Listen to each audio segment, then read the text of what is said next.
Good morning, ladies and gentlemen. It's a real honor to be here today and have the opportunity to talk about the documentation of one very important object from the city from which I'm coming from. The Lambusa fishing trawler. It's the last existing trawler in the Greek-speaking area. It's a very sad story behind this boat, and it has to do with this, what the previous speakers discussed. Why to digitize the past in 3D and not only in 2D. I'm coming from the UNESCO Chair on Digital Cultural Heritage, hosted at the Cyprus University of Technology. I have to say that I am not a humanist, I'm not a museologist, I'm not an archaeologist, I'm not a historian, I'm a computer scientist and a mechanical engineer. Having that in mind, let's see what is coming now. So, a big thanks. Thanks to you, Tony. I still remember first days when we met several years ago in a cost actions, networking, bringing Europe's scientists together on a round table to discuss, to brainstorm, and find their ways to collaborate. And here is where we are. Thanks also to Heritage Malta for this opportunity to be here today. Now, the Limassol municipality, why? The boat, the trawler, belongs to the Limassol municipality. Before I will start, I will say a few words about ourselves, about the UNESCO Chair on Digital Cultural Heritage, who we are. We have a name, and the name is Mnemosini. Do you know who was Madame Mnemosini? Hellenistic time period, yeah? She was a goddess, and she had 9 daughters. All those 10 ladies had a common job in the Greek mythology, but the very, very unique one, which is very important for the day today and the place where we are. Those 10 ladies were responsible to do what? To preserve the memory of the ancient Greeks. Can you believe that? No? So, for example, one of them had the name Terpsichore, and she was responsible to do what? To take care for the generations to come to preserve the folklore. Urania, the last one, the youngest daughter, she was responsible for what? For astronomy. And on that time, astronomy was a part of the multidisciplinary scientific field of mathematics, of philosophy, of physics, and so on and so on. And those 10 ladies had a temple, a goddess, 9 ladies. And what was the name of this temple? You will be surprised. The name is still alive, and in most of the languages of the world is the same. And that's where we are today. Museum.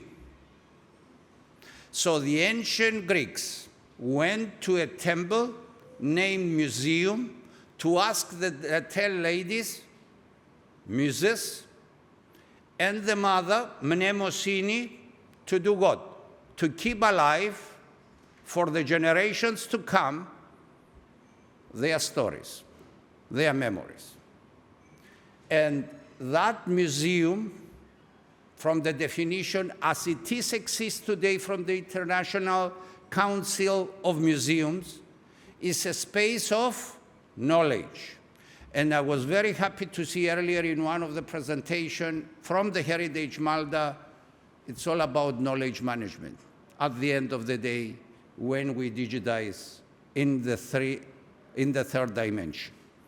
So, having that in mind, that we dealing with memory, we are developing new approaches to heritage digitization, manage cultural knowledge, and now here is we are.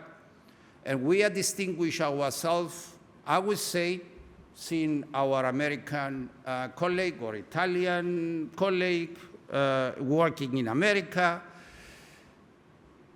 we are distinguish ourselves from all the colleagues talking about digital twins. Why? Because we are saying that this what we are doing, it has to do with memory, and it's our job to keep alive what? The story of the past, the knowledge of the past, learning from the past to improve the future, ladies and gentlemen. Learning from the past to improve the future. That's our main scope, main objective in the digital cultural heritage, actually. And, of course, we are saying it has to do with the memory twin and not the digital twin. Digital twins are very well known in the mechanical engineering area or in the widest area of engineering at all, but not in the humanities and not in the social sciences. And here is where we are. So, building innovative cultural heritage experiences, I will show to you one, that's my presentation today, promoting use and reuse of digitized collections, world-class impact research collaborations, one of them is the link to the Heritage Malta, setting standards in digital cultural heritage. This is what we did with the study on 3D digitization in quality and all the complexity behind. I will show it to you earlier. And of course, ladies and gentlemen, it is extremely important to distinguish between an object, between an artifact, between a building and a monument. And if we digitize something, and that's the most important message to the American colleague, it's a monument, it's a holy space, actually. And it's with a respect to do that. It's not just use whatever quality you have and get out of that the best accurate 3D whatever measurements, or the best resolution, or the most approximated or accurate resolution of the one or the other device. So, 2 years ago, I got a call from my neighbor. His office is not so far away from our office. That was the mayor of Limassol. Mr. Mayor, I paid my taxes. I am a very good taxpayer. You know, everything is okay. With the UNESCO Chair, we are following your rules. What's going on? Mayor said, we need a favor from you. We don't have the staff, we don't have the people, we don't have the expertise, we don't have the knowledge to do what? We decided last week at the council of the municipality to preserve one very unique object existing in the Greek area, not only in Greece, but also in Cyprus. And probably, and this is what we are investigating now, within the entire Mediterranean area. And what is that? The Limassol trawler. Now, I don't know the Limassol trawler. Said, okay, let's come, I will pick you up, and we go and we see it. And that was the day when we visited for the first time the place where the boat was parked to be preserved. But it was a boat in the stage of ready to collapse, ready to be, thrown away. So here is where the challenge was. digitize it, and create out of that the different designs for the engineers, for the naval engineers to do what? To preserve, to restore, to preserve, to reconstruct the boat. The so-called reverse engineering in the mechanical engineering area. Reverse engineering. We are not designing, we are reconstructing. So given is the object, and estimate or find the accurate drawings, data. And we did it, but at the same time, we had to do what? We had to take care that under the whatever conditions the boat was there, and of course not conditions for the object, but of course also for the weather, environmental conditions, and so on, to have the most accurate data in place. You see the condition of part of the boat. It was very dangerous even to access the boat, yeah? Because, as I told you, the stability of the boat and so on. So we started doing that. And we said, and based on the previous speakers, I'm following and I'm trying to set up, a little bit change my presentation. We did whatever we did based on the 3D digitization guidelines given by a study which has been developed at my chair at the Cyprus University of Technology, commissioned by the European Commission in 2020. It is a corona study, as we say it in Cyprus. I will mention to you later, I will give you a few details about that, why this study is so important. Nevertheless, here you see a couple of the images of the 3D point clouds coming out of the first digitization of the boat. And here you will see the QR code. Please scan it, especially our American colleague. That's a very important document to take with you to Florida, sir. This is an extremely important document. This is a piece of knowledge created, made in the EU, especially for what? To estimate the complexity of the digitization or the quality of your digitization.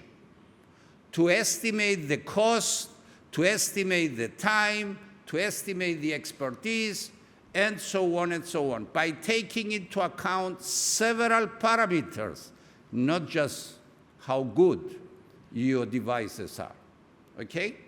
So, and that's the full document that you will find under this QR code. It's almost 1 gigabyte if you want to download the 14 attachments, yeah? So, and here is the short version of the study. In the booklet, as you see, they are developed within the EU project Eureka or Eureka 3D, which is currently running and comes to an end in December of this year. So now I will go through a couple of images here from point cloud to data to 3D model. And you see here the accuracy, the estimated accuracy. Then, of course, the virtual representation, pathology examples, the difficult conditions that we had, and, of course, the very complex reconstruction of the boat. The drawings, as you can see them here, the exact design. And here, we did what? The boat is now fully ready to go back to the sea based on the drawings developed by the UNESCO Chair, the documentation that we did, and we went and we did what? We scanned the object again, the trawler. Why we scanned that? We discovered something. You may remember now that in the last few weeks it was very hot, isn't it? And what's happening if you have wood the entire time under the very, very hot weather conditions? You see there the differences. Okay? It's over there. So that's all is based on the study. And, of course, extremely important for the engineers to take care before the boat is going down to the sea again. So now, from a trawler to a museum, ladies and gentlemen, if it's the last object, and that's an ironic story behind that. I told you it's a very bad story for the EU, but nevertheless, we learned from the past to improve the future. And why is a very bad story? You know, years ago, tens of years ago, the EU financed what? The production of these trawlers. And you know what the EU is doing now? It's financing the destruction of these trawlers. And you know why? Because of this nice name of this conference here, Clean Oceans. These boats here clean the oceans, clean the seas, overfishing. Yeah? Overfishing. So, the United Nations Sustainable Development Goals, Sustainable Goal 14, life below water. Those boats did what? Destroyed the underwater life. And here you will see the 6 sub-goals. One of them, the last one with the nice image of the boat, that's a trawler. Stop the subventions, destroy, yeah? Take care. So, and now with the Eureka 3D project, and here is where we discuss up to now everything about the digital twin. Now we are moving to the memory twin, ladies and gentlemen. So the Lambusa is the last traditional fishing boat in Cyprus and in Greece. This is the period, it's one of the youngest, yeah? It's 20th century story. Type, Liberty, it is not built neither in Cyprus or in Greece. There are no specialists anymore to do that. Nobody knows how to reconstruct that. And even those who came to do the job came from Egypt. Can you believe it? Because the last experts in the Mediterranean are not anymore in the EU. We didn't manage to destroy even the killers of the or clean oceans. We managed even to destroy even or to manage to disappear this knowledge, the intangible behind, yeah? So the activity, you see it here, then it is a representative example of the Greek shipbuilding tradition and an heirloom, a living reminder of the history of Cypriot and Greek fishing. Size, 25 meters, 48 tons, the speed, the velocity, 10 knots. And of course, if we digitize, and if it's all about the memory twin and not about the digital twin, then it's for the multidisciplinary society, for everybody, the knowledge to be available under open access 24 hours a day.